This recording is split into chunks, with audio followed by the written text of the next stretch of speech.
Hey guys, Jay here with Flying Dutchman Flies. Had a lot of questions about the poppers that I tie right here.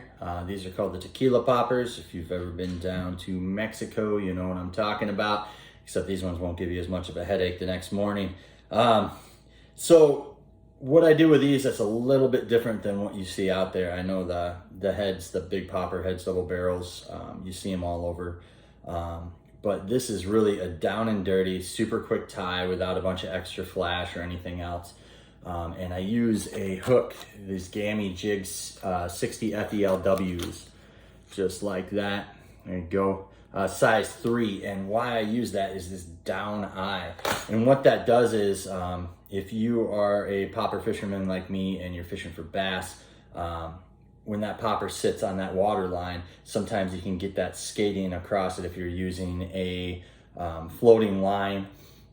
So what happens is this down eye prevents that from happening. So instead of getting that first couple of pops where it might be kind of skating, you get that big thunk right underneath the water where it's gonna dive. If we get a real close-up view, you can see how you wanna line this up with the hook eye is just below the bottom line of that popper head. Again, I got another one right here, just below that bottom line. And like once that leader comes down, it'll start to dip a little bit. And as soon as you pull it, you'll get that nice big gurgle. And that's what you're going for. You're trying to be loud and noisy and wake fish up. You want to get their attention with this. So with this fly, again, the Tequila Popper, when you're tying it, this is a size large, this is a 3/0 hook. You can go up to a 5/0 if you're going to use the extra large double barrels. It'll give you enough clearance that way. Don't try a 3/0 with the extra large. The back of the head will be too far over that hook point, and then you won't get the hookups every time that fish comes up to grab. It's going to be grabbing onto that foam, and you're going to be missing a lot of fish and getting super frustrated. So let's go ahead and tie a little bit, and I'll show you what I do. Vivas thread, throw it on your vise. Any vise, doesn't matter. I'm not going to sit here and tell you which vise to get. Get out there, experiment, get your own. We're going to start the hook thread right at the bend, go back, trim off our tag end like that, move on down the line. This is a lot of hook shank here. So you're gonna get that bounce just like you are if you're tying up big streamers for muskies, things like that, and you're using the big plain chocolate articulated big game shanks. So to keep it from bouncing, just go ahead, put your finger on it, hold on to it. Otherwise, if you're a pro, just wrap it on down, don't even worry about it. We're gonna get right to about the hook point, or right over the top of the hook point on the bend before we start the down. This is Grizzly Hackle. This is just a piece that I bought at a show.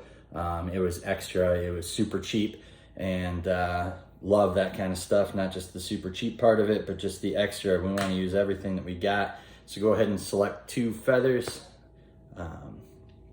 preferably the same size. And we're just gonna tie them in whatever length you want. I prefer mine a little bit longer than the short, and that's just personal preference. You can do the same.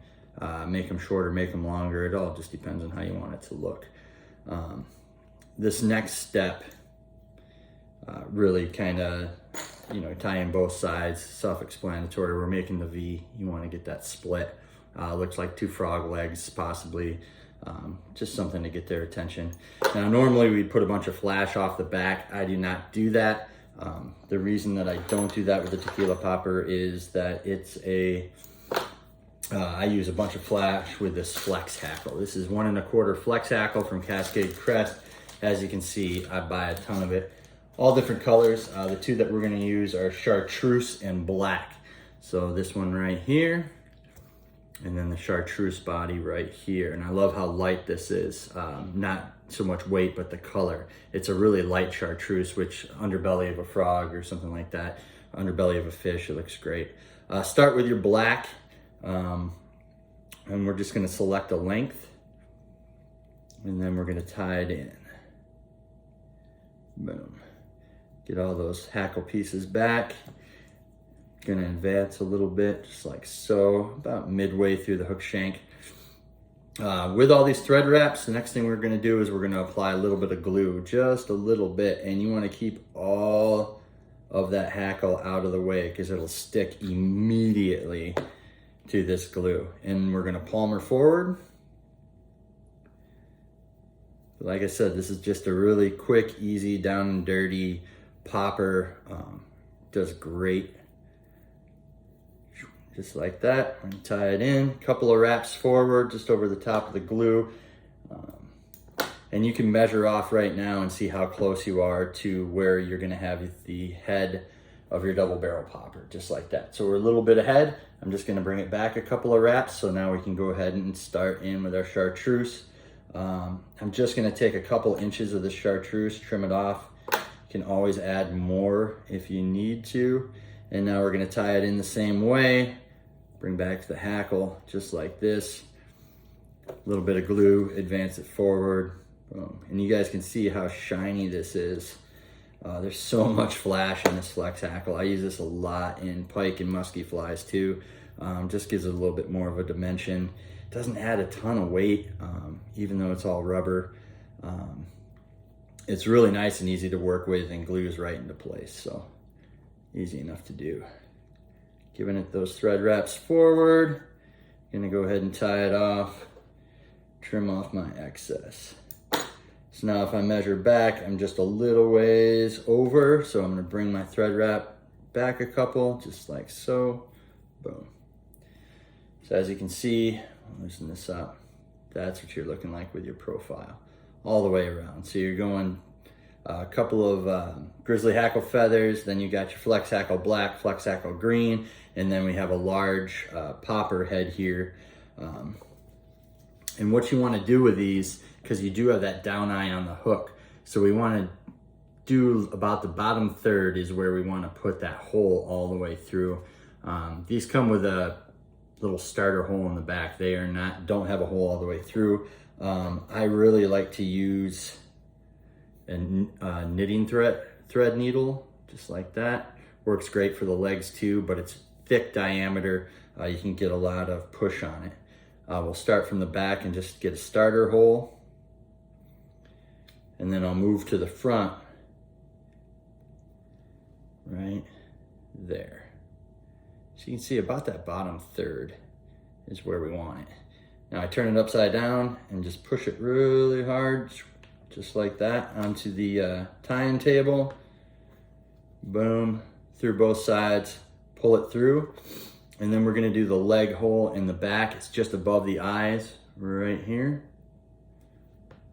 Get that through and I'll show you guys. Boom. So about right there. If you can see that. Perfect. Don't have to put the legs in now. We're gonna wrap forward with our thread, get enough thread on there, go back and forth a couple of times. This is gonna help with the glue that we're gonna put on there. We're gonna put some adhesive on and for the popper head to keep it in place, keep it from rolling around. If it ever comes unglued, it's super easy just to get it off, put on new glue and glue it back on. Great, easy thing to repair. Don't toss them. Right here, I'm gonna put a little glue on there. Now these bench shakes, these jig hooks, you can't just slide them right on. So you have to come in at an angle. And it can be a bit tough to get that angle down. But look through your foam. There she goes, just like that. Push it back, forward, boom, just like that. And you can see it popped right on there. There's the hook eye there. You want it below that little spot. That way you get that nice downward pop instead of that skip across the top. So Tequila Popper right there. Glue is in. We can wait for that to dry before you start your legs. I highly recommend it, but since we're in a video here, I'm just gonna go ahead and do it. And slide this on through.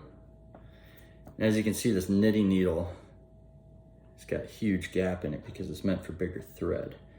So it's really nice to be able to use something like that for these rubber legs. Super inexpensive over at Michael's. I think I paid like 30 cents for 5 of them back in the day, but go there, buy some.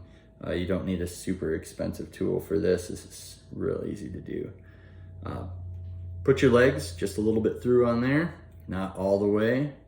That way when you pull them, they'll pop right out, just like that. Now they're in there. You can glue them into place, put a little bit of UV res on here if you want. I typically don't. I don't really lose a lot of legs. They're pretty solid in there if I'm pulling on them either direction here. You might have to adjust them while you're casting, things like that. Add some eyes and you got yourself a nice little popper for largemouth, smallmouth bass on the river, on the lakes. Tie it big, tie it small. Cascade Crest comes in 2 different sizes. If you didn't know, there's an 1.25 inch and 3/4 of an inch. 3/4 of an inch I usually use for trout and size medium popper heads. And let's see right here. So the 3/4 I downsize. And then I also downsize the hook as well to a 1/0. So hope you guys found that, found some new information on how to tie poppers. Again, this is my Tequila Popper. You can find it on Flyman, or not Flyman. Yeah, don't go there. I'm not there yet. You can find it on Flying Dutchman Flies and also on Minnesota Fly Tool. Check out Stonefly Works as well. That's a new tie-in thing that's up and running that we got going. I'll be on there along with quite a few other tiers that have gotten interested in it. So we really hope to represent the tie-in world real soon with that and get that website launched. Cheers.